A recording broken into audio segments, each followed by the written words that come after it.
और आपकी इकलौती होगी एक स्विफ्ट गाड़ी। ठीक, बहुत ज़्यादा कम है, 10% डिस्काउंट अभी जनवरी में आपको देखने मिलेगा मारुति की गाड़ियों पे। हेलो फ्रेंड्स, इस वीडियो में मैं आपको बताऊंगा कि अगर आपको जनवरी 2026 में गाड़ी लेने का प्लान है तो कौन सी गाड़ी आपके लिए बेस्ट रहेगी। जैसे कि आपको एंट्री लेवल गाड़ी चाहिए, जैसे कि आल्टो है, एस्प्रेसो है, वैगनार है, सेलेरियो, इन 4 गाड़ियों के बारे में इस वीडियो में डिस्कस करेंगे। और आपकी इकलौती होगी एक स्विफ्ट गाड़ी।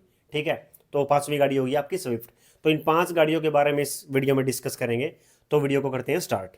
इस वीडियो में स्पेशली हम सिर्फ मारुति को टारगेट करेंगे, ओनली मारुति की गाड़ियों को लेंगे। जैसे कि मैंने बताया, हमारी 5 गाड़ियाँ जो हैं, बाकी होंडाई टाटा की गाड़ी इसमें इंक्लूड नहीं करने वाले हैं। तो सबसे पहले मैं आपको बता दूं कि मारुति की गाड़ियों पे फ़िलहाल कितना डिस्काउंट चल रहा है। तो जनवरी 2026 में आपको पता है सबको कि डिस्काउंट बहुत कम हो गए हैं। अभी डिस्काउंट रेट्स बहुत ही कम हैं। और डिस्काउंट का परसेंटेज मैं आपको बताऊं तो बहुत ज़्यादा कम है। 10% डिस्काउंट अभी जनवरी में आपको देखने मिलेगा मारुति की गाड़ियों पे। अगर आपको आल्टो खरीदने का प्लान है, स्विफ्ट से लेके आल्टो तक कोई सी भी गाड़ी आप खरीदोगे, एस्प्रेसो भी है। हालांकि एस्प्रेसो मैं आपको बोलूँगा कि ना ही खरीदे तो बेहतर है, क्योंकि वो गाड़ी डिसकंटिन्यू कर दी गई है। अभी किस गाड़ी को डिसकंटिन्यू क्यों किया जाता है मैं आपको बता देता हूँ। आप बोलोगे कि वो गाड़ी सस्ते में मिल रही है, वो आपको 3.5 से लेके 4 लाख के बजट में भी आपको वो गाड़ी मिल जाएगी। पेट्रोल में वो गाड़ी बहुत बढ़िया चलती है, मैंने चलाई हुई है गाड़ी, बहुत ही बिंदास उसका स्टेयरिंग है भाई, और हल्की गाड़ी है। बट मैं आपको बताऊं, लॉन्ग टर्म में आपको दिक्कत क्यों देने वाली है, क्योंकि उस गाड़ी के भाई स्पेयर पार्ट्स में दिक्कत आ सकती है, आपको सेकंड हैंड मार्केट में नहीं मिलेंगे वो, क्योंकि वो गाड़ी डिसकंटिन्यू कर दी गई है। डिसकंटिन्यू इसलिए करते हैं, जब किसी गाड़ी की परचेज कम हो जाए, उसकी यूनिट्स जितनी मतलब एक टारगेट मंथ्स में रिक्वायर्ड होती हैं उतनी यूनिट सेल ना करे, तो वो गाड़ी डिसकंटिन्यू कर दी जाती है कंपनी की तरफ से। तो एस्प्रेसो गाड़ी फिलहाल डिसकंटिन्यू कर दी गई है मार्केट से, तो आप उसको ना ही खरीदे तो बेहतर है। अगर आप सोच रहे हो कि मैं अपना खुद का काम चलाना है, रूरल एरिया में ट्रैवल करना है, या फिर आप मतलब एक जगह से दूसरी जगह पे जाते हो, 5 से 7 साल तक आपको रखने का, खुद मतलब बेचना नहीं है गाड़ी को, खुद को ही रखना है, तो आप बेशक से एस्प्रेसो गाड़ी खरीद सकते हो। So as per my suggestion मैं आपको रेकमेंड करूंगा कि आप आल्टो खरीद सकते हो, आप चाहें तो सेलेरियो खरीद सकते हो, आप वैगनार की तरफ जा सकते हो, या फिर आप स्विफ्ट भी चुन सकते हो। बट एस्प्रेसो आप ना खरीदे तो बेहतर है। तो अभी चलते हैं नेक्स्ट पॉइंट की तरफ। जैसे कि मैंने आपको बताया कि डिस्काउंट रेट्स बहुत ही कम हैं। जैसे कि आपको पता है कि पिछले साल जीएसटी के बाद गाड़ियाँ बहुत ज़्यादा बिकी हैं। तो अभी जो गाड़ियों की यूनिट्स हैं बहुत ही कम रह चुकी हैं, ठीक है, डीलर्स के शोरूम्स पर। तो अभी गाड़ियों की जो यूनिट्स हैं वो शोरूम्स पर बहुत ही कम हैं। गिने चुने शोरूम्स पे आपको देखने को मिलेंगे कि यूनिट्स बहुत ही ज़्यादा हों। अदरवाइज़ मतलब एक मंथ में जितना टारगेट उनको अचीव करना रहता है उतनी ही गाड़ियाँ उनके पास अवेलेबल हैं। ये नहीं कि एक्सेस में गाड़ियाँ पड़ी हैं। तो आपको इतना ज़्यादा बल्क में अगर आप सोच रहे हो कि मैं डिस्काउंट ले लूँगा, तो अभी जनवरी में आपको नहीं देखने को मिलेगा। सो मैं आपको बताता हूँ, आपको मैं चार्जेस थोड़े से गिनवा देता हूँ कि किस तरह से बाइफर्केशन रहेगा आपके गाड़ी के चार्जेस का। तो आपको बता दूं कि आरटीओ के चार्जेस आपकी आल्टो वैगनर गाड़ी के रहेंगे 30 से लेकर 40 हज़ार के बीच में, आपके रजिस्ट्रेशन के चार्जेस। और उसके अलावा आपके इंश्योरेंस के चार्जेस रहेंगे 15 हज़ार से लेकर 20 हज़ार तक, मतलब 22 हज़ार तक आपको बढ़िया से बढ़िया इंश्योरेंस मिल जाएगा। सो इतने रुपए के अंदर आपको ईजिली इंश्योरेंस मिल जाएगा, जो कि आपको बेसिकली सभी चीज़ें प्रोवाइड कर दे आपकी गाड़ी के लिए। अभी बात करते हैं मैन्युफैक्चरिंग की। जैसा कि आपको पता है कि जनवरी का अभी आज 22 है, जैसे कि 22 दिन ही हुए हैं जनवरी के महीने को गए हुए। तो 2026 की मैन्युफैक्चरिंग की गाड़ियां आपको अभी देखने को नहीं मिलेंगी, या तो फिर मंथ एंड में मिलेंगी आपको। 20 के बाद जनरली शुरू हो जाती हैं, बट बहुत ही मुश्किल है, क्योंकि डीलर्स सबसे पहले उनके पास जो दिसंबर की गाड़ियाँ होती हैं, पिछले मंथ की जो बनाई हुई गाड़ियाँ होती हैं, उनको टारगेट करते हैं बेचने के लिए। और जाहिर सी बात है, अगर पहले मंथ का उनके पास स्टॉक पड़ा है तो उसी को निकालेंगे, नई गाड़ियों को क्यों निकालेंगे, जबकि नई गाड़ियाँ अभी आई भी नहीं है शोरूम्स पे। सो आपको सबसे पहले तो बताऊं, उनकी उनसे कोटेशन ले लेना है कि कितना प्राइस है सर, मेरे को डिस्काउंट वगैरह बता दो, कितना कितना करके मेरे को ऑन रोड कितने का पड़ेगा। उसके बाद आपको उसकी मैन्युफैक्चरिंग चेक करनी है। अगर मैन्युफैक्चरिंग के लिए बोलोगे तो मैं उससे उसका एक अलग से वीडियो बना दूंगा कि मैन्युफैक्चरिंग कैसे चेक करते हैं। वैसे आप गूगल कर सकते हो, तो how to check manufacturing of a car, वहाँ आपको इजीली मिल जाएगा। वहाँ पे बाइफरकेशन रहता है, आप इजीली चेक कर सकते हो कब की मैन्युफैक्चरिंग है गाड़ी की। तो क्या जैसे तैसे करके मैन्युफैक्चरिंग आपको 2025 की मिलेगी, दिसंबर की मिलेगी। मैं आपको रेकमेंड करता हूँ दिसंबर से पहले की गाड़ी ना खरीदें, नवंबर की या फिर अक्टूबर की आपको अगर वो गाड़ी दे रहे हैं तो उन गाड़ियों को ना खरीदें। आपको गाड़ी खरीदनी है तो ओनली दिसंबर की मैन्युफैक्चरिंग की खरीदनी है। अगर जनवरी की मैन्युफैक्चरिंग मिलनी है तो आइसिंग ऑन द केक है, सोने पे सुहागा है, वो तो बेस्ट है आपके लिए, अगर आपको जनवरी की गाड़ी मिल रही है। सो आपको मैं अपना सजेशन देता हूँ कि अगर आपको पहली गाड़ी आप बाय करने जा रहे हो, अपनी लाइफ की पहली गाड़ी आप खरीदने जा रहे हो, तो भाई आप आंख बंद करके सबसे पहले ऑल्टो खरीदो। एक तो ऑल्टो के डायमेंशंस बहुत छोटे हैं, आपको मैनूवरिंग करने में दिक्कत नहीं होगी, मोड़ने में।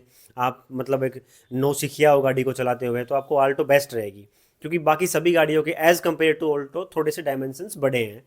तो आपके लिए आल्टो बेस्ट रहेगी। मैं कहता हूँ कि आप आल्टो पे जाएँ, आल्टो को खरीदें। अगर ऑल्टो फिर भी आपको अगर ठीक है, आपको चाहिए कि ऑल्टो मेरे को नहीं लेना है, उससे एक अपर लेवल मेरे को लेना है, तो उसके बाद आप खरीद सकते हो सेलेरियो। सेलेरियो का मार्केट इतना ज़्यादा नहीं है, इतना वास्ट नहीं है जितना कि वैगन आर का है। वैगन आर और सेलेरियो की हमेशा टक्कर रहती है।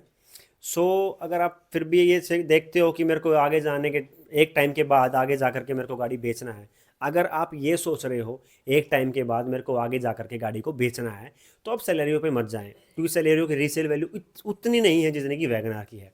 तो आपको वैगनर गाड़ी खरीद लेनी चाहिए आंख बंद करके, अगर आपको फ्यूचर में बेचना है गाड़ी को। ऑल्टो गाड़ी आप सदाबहार है, कभी भी खरीदो कभी भी बेचो, उसका मार्केट डाउन नहीं होने वाला है। जैसे कि ऑल्टो K10 अभी आ चुकी है, पहले ऑल्टो 800 थी, उसका मार्केट भी बहुत भयंकर था। सो ऑल्टो K10 भी आपको नाराज़ नहीं करने वाली है। अभी एट द एंड मैं बताऊंगा कि सबसे बढ़िया गाड़ी, अगर आपको इस वीडियो में सबसे बेस्ट गाड़ी मैं आपको बताऊं तो आपकी रहेगी स्विफ्ट गाड़ी। जिन्होंने ये गाड़ी रख ली है, या जिनका हाथ बहुत ही साफ़ है, गाड़ी बहुत अच्छे से चलानी आती है, तो आप स्विफ्ट गाड़ी के ऊपर जा सकते हो। स्विफ्ट गाड़ी एक बेहतरीन गाड़ी है। मारुति की गाड़ी जो कि हर बच्चे का सपना होता है, हर बंदे का सपना होता है, लाइफ में कोई गाड़ी खरीदनी है तो वो रहती है सबसे पहली स्विफ्ट गाड़ी। ऑल्टो तो एकदम एंट्री लेवल होगी, अगर इससे ऊपर कोई गाड़ी है तो वो आपकी स्विफ्ट गाड़ी होगी। तो आप स्विफ्ट की तरफ भी जा सकते हो। स्विफ्ट गाड़ी भाई टॉप नॉच गाड़ी है।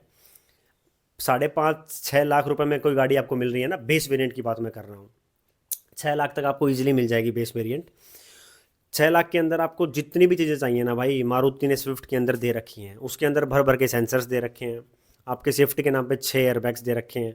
हाँ, मारुति का लोहा इतना ज़्यादा तगड़ा नहीं है जितना कि टाटा का या फिर हुंडई का है।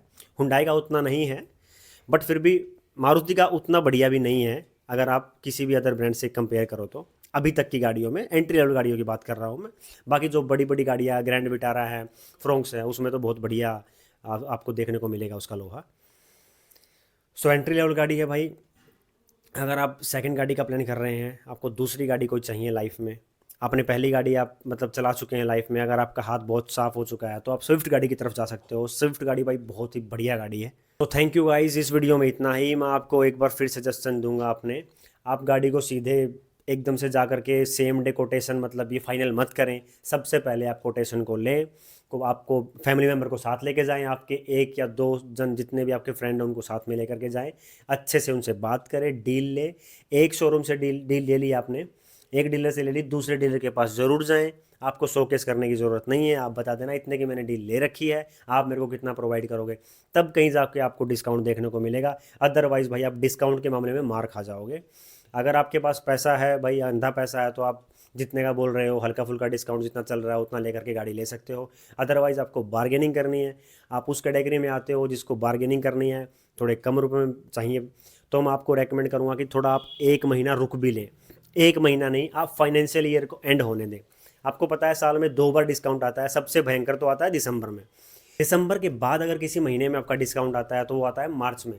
मार्च में आपको भयंकर डिस्काउंट देखने को मिलेंगे। दिसंबर के बाद की बात कर रहा हूँ मैं, क्योंकि फाइनेंशियल ईयर ख़त्म होता है, तो बेसिकली वो अपने पिछले साल की यूनिट्स आपको, इवन दिसंबर की भी अगर उनके पास यूनिट्स हैं तो वो बहुत कम दाम में आपको दे देंगे।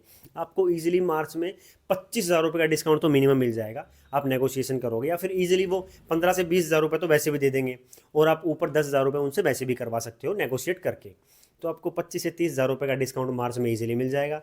मैं आपको फिर कहता हूँ, फाइनेंशियल ईयर एंड होगा, मार्च में आप गाड़ी खरीद सकते हो। अभी थोड़ा स्टे कर लो, अभी गाड़ी को मत खरीदो। हाँ, फिर भी अगर आपको डीलर वाइज, क्योंकि आप गाड़ी का प्लानिंग कर रहे हो, ये तो है नहीं आज ही खरीद लोगे, तो आप एक काम कर सकते हो, आप कोट ले सकते हो अलग अलग डीलर से। अगर अच्छी डील मिल रही है तो आप सीधा अपने गाड़ी खरीद लो, कोई इशू नहीं है। अगर बढ़िया डील नहीं मिल रही, बढ़िया डिस्काउंट नहीं मिल रहा, तो मैं आपको रेकमेंड करूँगा आप मार्च तक रुकें, मार्च को गाड़ी खरीद लें अपना। थैंक यू गाइज, इस वीडियो में इतना ही। अगर वीडियो आपके लिए थोड़ी सी भी हेल्पफुल रही हो तो इस वीडियो को सब्सक्राइब जरूर करें, लाइक ज़रूर करें।